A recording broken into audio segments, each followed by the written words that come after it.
আবারও মালদার রাজনীতিতে বড়সড় চমক। তৃণমূল ছেড়ে ফের কংগ্রেসে যোগ দিলেন মালদা জেলা তৃণমূল যুব সভাপতি প্রসেনজিৎ দাস।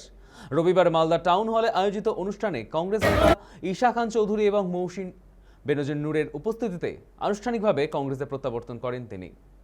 রাজনৈতিক জীবনের শুরুটা কংগ্রেসে হলেও পরে তৃণমূলে যোগ দিয়ে জেলা যুব সভাপতির দায়িত্ব সামলান প্রসেনজিৎ দাস।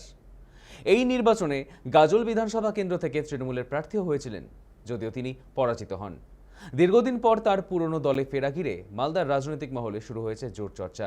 কংগ্রেসের দাবি, এই প্রত্যাবর্তনে জেলা সংগঠন আরও শক্তিশালী হবে।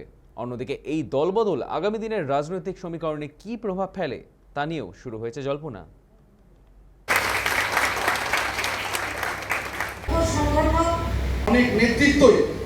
আমার মনে হয়েছে মালদার মতন মাটিতে রাজনীতি করতে গেলে বর্তমান রাজনৈতিক পরিস্থিতিতে শ্রেষ্ঠ পথ হচ্ছে ভারতীয় জাতীয় কংগ্রেস। মৌসুম নূর আমাদের নেত্রী ছিলেন, তিনিও মাস কয়েক আগে ফিরে এসেছিলেন তৃণমূল ছেড়ে কংগ্রেসে। আমিও আজকে তৃণমূল ছেড়ে কংগ্রেসে ফিরে আসলাম এবং অনেক লম্বা লাইন আছে। এখন অনেকেই যোগাযোগ করছেন।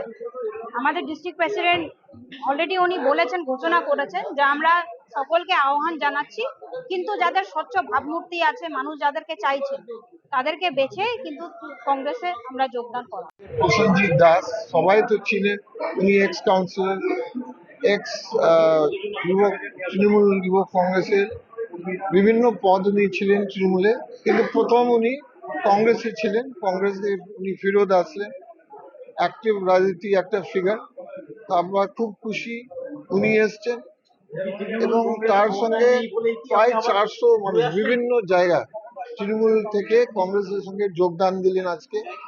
আমরা খুব খুশি যে, কারণ মানুষ বুঝতে পারছে কংগ্রেস পার্টি উন্নয়ন, সেকুলারিজম এবং মিল একটা পার্টি আছে দেশে, সেটা হচ্ছে জাতীয় কংগ্রেস।